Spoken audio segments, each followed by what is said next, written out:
अभी 10th and last lecture probability obviously concept खत्म हो गया। आज भी हम सवाल ही लगाएंगे। आज हमारी क्लासेस होनी नहीं थी but I got a call कि सर क्लास लगा दे क्या?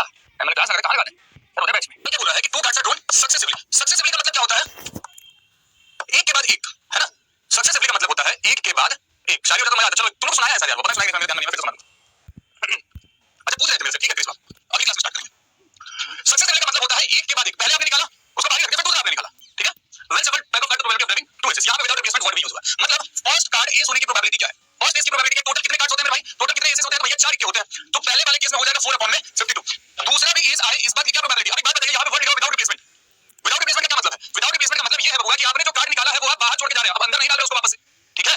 जैसे उसने तुम्हें अपनी जिंदगी से बाहर निकाल दिया तब जाकर के वो दूसरे को ढूंढ रही है, अब तुमको वापस जिंदगी में नहीं ले रही है वो। उसी तरीके से विदाउट रिप्लेसमेंट। और वही तरह कार्ड जो बाहर निकाल दिया उसको बाहर छोड़ दिया है, अब टोटल 3 ही के बचे हैं। और उस डेक ऑफ कार्ड में भी एक कार्ड तो बाहर हो चुका है, अब बचे हैं केवल 51 card.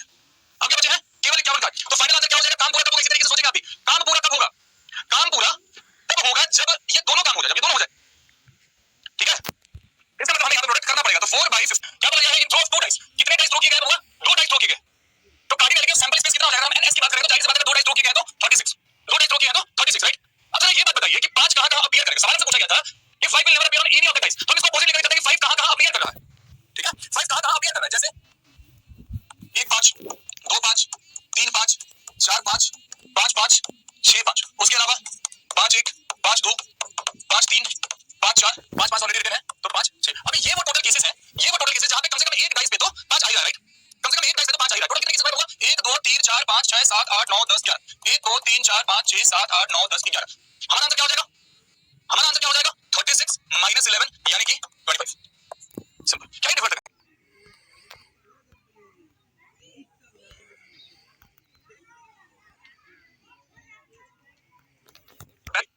A subset of B. अच्छा अगर ए सबसेट ऑफ बी है बबुआ, अगर लिखा हुआ है ए सबसेट ऑफ बी, तो मैं अगर बोलता हूं ए इंटरसेक्शन बी की वैल्यू क्या हो जाएगी? अगर ए बी का सबसेट है तो ए इंटरसेक्शन बी की वैल्यू क्या हो जाएगी? This is A only. तो इसका मतलब पी ए इंटरसेक्शन बी की वैल्यू क्या हो जाएगी? पी ए के बराबर, राइट? राइट? अगर ए बी का सबसेट है तो ए इंटरसेक्शन बी की वैल्यू क्या हो जाएगी? पी ए इंटरसेक्शन बी की वैल्यू क्या हो जाएगी? पी ए के बराबर, राइट? राइट? अब जरा ध्यान देते हैं। अगर मैं बोलता हूं पी ए आफ्टर बी, ध्यान से देखिएगा, अगर बोला जा रहा है पी ए आफ्टर बी तो इसका मतलब क्या है? P A intersection B upon में बी बी। ये तो होता है फॉर्मूला, राइट? राइट? हां भैया, पी इंटरसेक्शन बी किसके बराबर है? पी ए के बराबर है। तो this is nothing but P A upon में पी बी।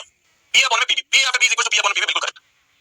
बहुत छोटी सी चीज है, गड़बड़ कर देते तुम लोग। सेट करिए सवाल समझ लो, प्रोबेबिलिटी तो था ही नहीं। सी 100% प्रशांत कुमार। अभी याद नहीं आते जाने तो यार सॉल्व करके दिखाए हैं कि क्यों ब्रावो आंसर है, लेकिन नहीं, सी इज द आंसर 100%, ठीक है? Intersection B complement is 0। ऐसे ये क्लियर करते नहीं दिख रहा है, इज नॉट करेक्ट। इस पे तो ध्यान नहीं देते हम। यही होता है, विच of the following is not correct. अब यहां पे आते हैं, पी बी आफ्टर ए की हम बात करेंगे तो बी आफ्टर ए का मतलब क्या हो जाएगा? P B after A is equal to P A intersection B, P A intersection B upon में पी ए। और ए इंटरसेक्शन बी किसके बराबर है? पी ए के बराबर है। तो this will B P A upon में पी ए, यानी कि ये हो जाता 1 पी ए अपॉन पी होता, ये तो गलत है। This will be the answer. Not correct के बारे में पूछा गया, which of the following is not correct? I am sorry बाबू। कुछ गलत सही है ना, भैया नॉट करेक्ट पूछा गया, आंसर कुछ गलत सही है ना, भैया नॉट करेक्ट पूछा गया, आंसर। जैसे ये जो है सबसेट ऑफ बी है, ये जो है सबसेट ऑफ बी है। अगर मैं कभी बी कॉम्प्लीमेंट की बात करता हूं, अगर मैं बी कॉम्प्लीमेंट की बात करता हूं तो उसमें क्या होगा? उसमें क्या होगा कि ए के भी सारे एलिमेंट बाहर हो जाएंगे, है ना? इस तरीके से समझ सकते हो आप कि अगर मैं एक यूनिवर्सल से बना दूं, थोड़ी देर प्रोबेबिलिटी छोड़ के इसे सेट तरीके से समझिएगा। प्रोबेबिलिटी छोड़ के सेट तरीके से मान लीजिए यूनिवर्सल सेट है 1 2 3 4 5। सेट ए हमारे पास है मान लीजिए 1 2, और सेट बी हमारे पास है मान लीजिए 1 2 3। ये अब अगर मैं बी कॉम्प्लीमेंट की बात करता हूं, यहां हमने देखा कि ए बी का सबसेट क्लियर कट, यहां हमने देख लिया कि ए जो है बी का सबसेट क्लियर कट। अगर मैं बी कॉम्प्लीमेंट की बात करता हूं, अगर मैं बी कॉम्प्लीमेंट की बात करता हूं तो क्या हो जाएगा? 1 2 3 तीनों बाहर किया, यूनिवर्सल सेट हमारे पास 4 और 5 आएगा। अब अगर यहां मैं A intersection B complement find करूंगा तो यहां पे क्या आएगा? 5, क्योंकि ए बी कॉम्प्लीमेंट में कुछ भी कॉमन नहीं है। रीजन क्या हुआ? रीजन ये हुआ कि जो सेट ए का एलिमेंट था वही सेट बी का एलिमेंट था, जो हम बी कॉम्प्लीमेंट फाइंड कर रहे हैं, तो बी के सारे एलिमेंट हम उठा के दूर फेंक रहे हैं। तो इनके बीच में कुछ है ही नहीं। जब 5 है तो इसकी प्रोबेबिलिटी क्या होगी? 0 ही होगी। Isn't clear to you?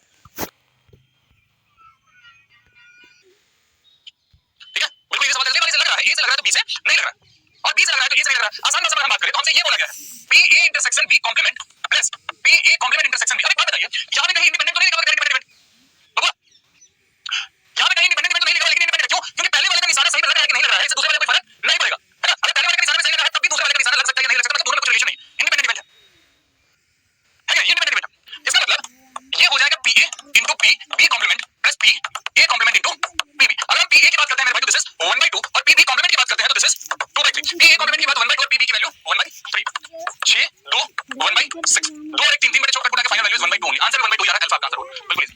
वो क्या हो जाएगा? 1 - 0.8 यानी कि 0.2, ये हो जाएगा 1 - 0.8 यानी कि 0.2, राइट? अब आगे बढ़ते हैं। पी ए हमारे पास, पी ए यूनियन बी हमारे पास है। अगर मैं इधर देखता हूं तो कुछ और हमें चीजें इंफॉर्मेशन दे रखा है क्या कि पी ए आफ्टर बी। अब इसका मतलब क्या हो जाता है, B A intersection B upon में पी बी हो जाता है, यही तो होता है। इसकी वैल्यू हमें दे रखी है कितनी, 0.4। ए इंटरसेक्शन बी अपने को नहीं पता तो हम इसको यही लिख देते हैं, P A intersection B upon में पी बी की वैल्यू जो है दिस इज 0.2, राइट। अगर हमने क्रॉस मल्टीप्लाई किया तो पी ए इंटरसेक्शन बी की वैल्यू क्या हो जाएगी, 0.08। 0.8 नहीं बाबू, 0.02 है ना, एक जीरो डालना पड़ेगा, 0.0। अब थोड़ा और आगे बढ़ते हैं, जरा हम बात करें फॉर्मूला की। तो फॉर्मूला क्या होता है, P A union B is equal to P A plus P B minus का पी ए इंटरसेक्शन बी, यही होता है, बिल्कुल होता है। ए यूनियन बी हमारे पास कितना दे रखा है मेरे भाई, 0.5। पी ए हमें फाइंड करना था तो पी ए को हम एज इट इज रहने देते हैं। पी बी की बात करें तो 0.2 माइनस का 0.08। ये वैल्यू हम इधर उठा के लाते हैं, ये वैल्यू इधर उठा के लाइए, यहीं पे माइनस कर दीजिए, कोई दिक्कत नहीं। यानी कि जब आप कर रहे हैं 0.2 माइनस का 0.08 कितना हो जाएगा, हुआ 10 में से 8 गया 2, 10 में से 8 गया 2, 0.12।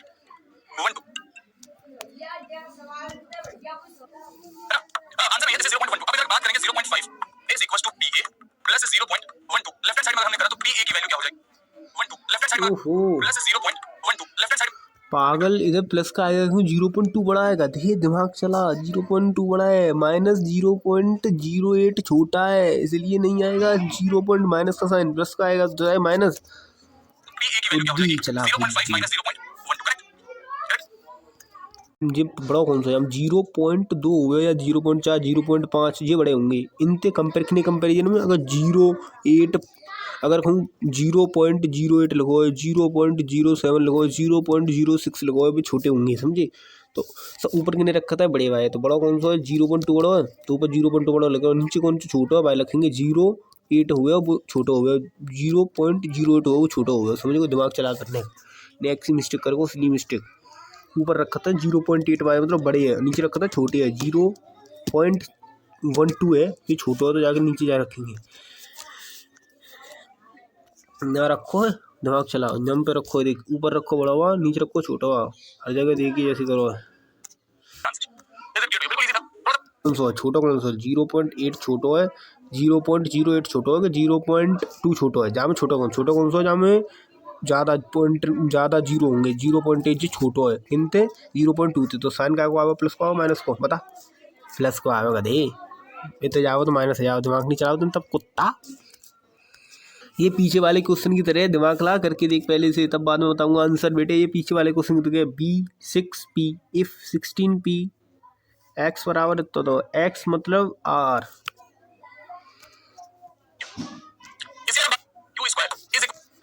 यानी कि 64 p to the power 4 q square is equal to px2 62 p का square q to the power 4। इससे ये गया, इससे ये गया, इससे ये गया। अब हमारे पास आया क्या, 16 p square is equal to q square. ठीक है, ठीक है, ये है। अब p की वैल्यू फाइंड करने के कई तरीके हैं।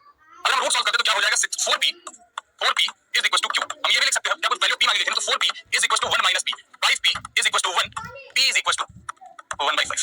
p की वैल्यू क्या हो जाएगी, 1/5। चलिए आपका आंसर हो जाएगा, बिल्कुल इजी क्वेश्चन। ठीक है, 1/6 respectively. If a win or lose draw gives 2, 0, 1 point respectively, then what is the probability that team A will score 5 points in the series? समझ में आया? समझ में आया क्या लिखा हुआ है? In a series of 3 one-day cricket matches between team A and team B of a ball, is probability of team A winning or drawing at the centers. If A win or lose or draw gives 2, 0, 1 point respectively, then what is the probability that team A will score 5 points in the series? इस बार क्या probability है, 5 points। भैया 5 point कब मिलेगा, 5 point तब मिलेगा जब team 2 match जीत रही है, ड्रॉ करवा रही है, हार एक भी नहीं रही है। ये स्कोर करना है, 5 पॉइंट स्कोर करना है, ये बड़ा आसान है। We have to score 5 points. 5 point कब स्कोर करेंगे, जब 2 मैचेस आप जीत रहे हो, एक ड्रॉ कर रहे हैं। जब 2 मैचेस जीत रहे हैं और एक ड्रॉ कर रहे हैं, हारना आपको एक भी नहीं है। हां, हारना आपको एक भी नहीं है, आपको 2 मैच जीतने और एक मैच ड्रॉ करना। अब कहानी ये है कि इसमें केसेस मल्टीपल हो सकते हैं। ऐसा भी हो सकता है ना कि पहला जीते, दूसरा जीते, तीसरा ड्रॉ हो गया, प्लस पहला जीते, दूसरा ड्रॉ हुआ, तीसरा जीते। ये भी केस हो सकता है, पहला ड्रॉ हुआ, दूसरा जीते, तीसरा जीते। ठीक है, और कोई केस पॉसिबल नहीं, जैसे नहीं पॉसिबल केस, पहला जीते, दूसरा जीते, 2 पॉइंट मिल गए, तीसरा ड्रॉ कर लिया, 5 पॉइंट पूरा। पहला जीते, दूसरा ड्रॉ हुआ, तीसरा जीत गया, 2 1 2 2 1 3 तीनों को 5, पहला ड्रॉ यानी कि 1 पॉइंट यहां 2 कर लिया, 5 पॉइंट पूरा हो गया। अब तो कोई केस नहीं बचा ना, अब तो कोई केस नहीं बचा। अभी बात बताइए, क्या ये तीनों मैचेस इंडिपेंडेंट है एक दूसरे से? बिल्कुल है। अगर पहला मैच जीत है या हार है, इसका असर दूसरे मैच में नहीं पड़ने वाला। दूसरे मैच के रिजल्ट में इसका कुछ असर नहीं पड़ने वाला है ना, नहीं पड़ेगा, बिल्कुल पड़ेगा। तो इसका मतलब हुआ पहला मैच अगर जीत रहा है, इसकी प्रोबेबिलिटी में जीत, प्रोबेबिलिटी टीम में प्रोबेबिलिटी टीम ए विनिंग कितना है, 1/3 1/3 और ड्रॉ का 1/6 प्लस 1/3 1/6 1/3 प्लस 1/6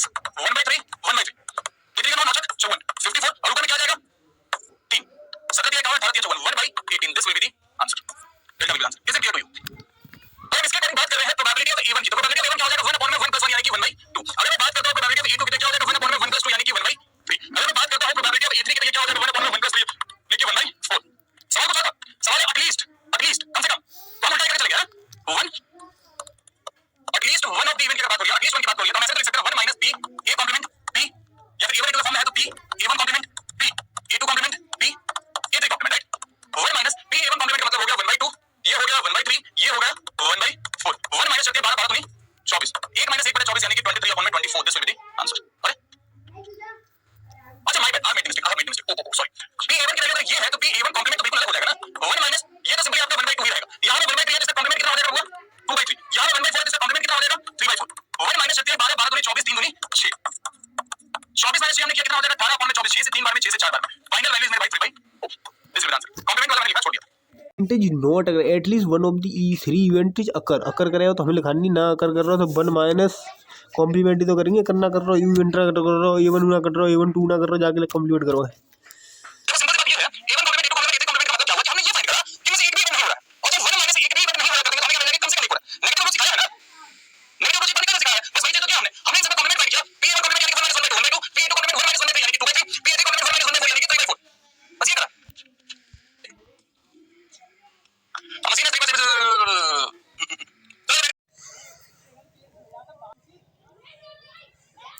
ऐसा पूछ ले कि लीप ईयर में 52 संडे होने की क्या प्रोबेबिलिटी है, ओनली 52 संडे, तो लोग कहेंगे 52 संडे तो होता है, 1 हो गई प्रोबेबिलिटी, 1 क्यों नहीं हो गई, लिख समझ, क्योंकि 52 संडे होता है जी, एक दिन बचो जो तो संडे ऐसे होता है, ये तो कछू ऐसे होता है, अगर जे 6 में ते बचा हुआ हो, 6 में ते 7 में ते 6 में ते 7 हो तो प्रोबेबिलिटी रहती है कि ओनली 52 संडे होंगे। अगर जे है वो जो आएगा संडे तो 53 संडे आ जाएंगे, जाके ले एक दिन बचो और कुछ होना चाहिए, तो 6/7 होना चाहिए, ये कोई ना बचो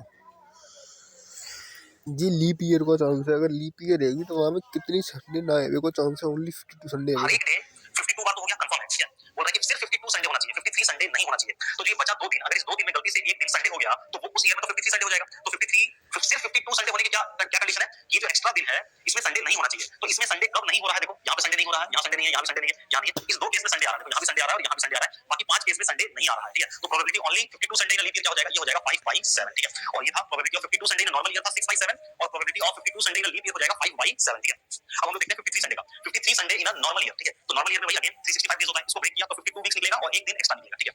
तो बोल रहा है कि 53 संडे होना चाहिए, तो हर एक डे 52 बार तो होगा, ये तो कंफर्म है। 53 संडे हो गया 1/7, संडे होने की क्या चांसेस है 1/7 कि वो जो एक्स्ट्रा दिन है वो संडे हो जाए, तो प्रोबेबिलिटी ऑफ 53 संडे हो गया 1/7। और अगर हम लीप ईयर में देखें probability of 53 Sunday in leap year, तो अगेन लीप ईयर को हमने ब्रेक किया 366 डेज, इसमें 52 वीक्स प्लस 2 डे, तो 53 संडे कब होगा, जो ये एक्स्ट्रा 2 डेज है वो संडे की क्या प्रोबेबिलिटी, तो या 54 संडे किसी भी जैसे हमारे पास ये जो 2 एक्स्ट्रा दिन है क्या हो सकता है, ठीक है। तो या ये वाला केस हो जाए या ये वाला केस हो जाए, तो उस ईयर में क्या हो जाएगा 53 संडे। एक था सबसे पहला कि 52 संडे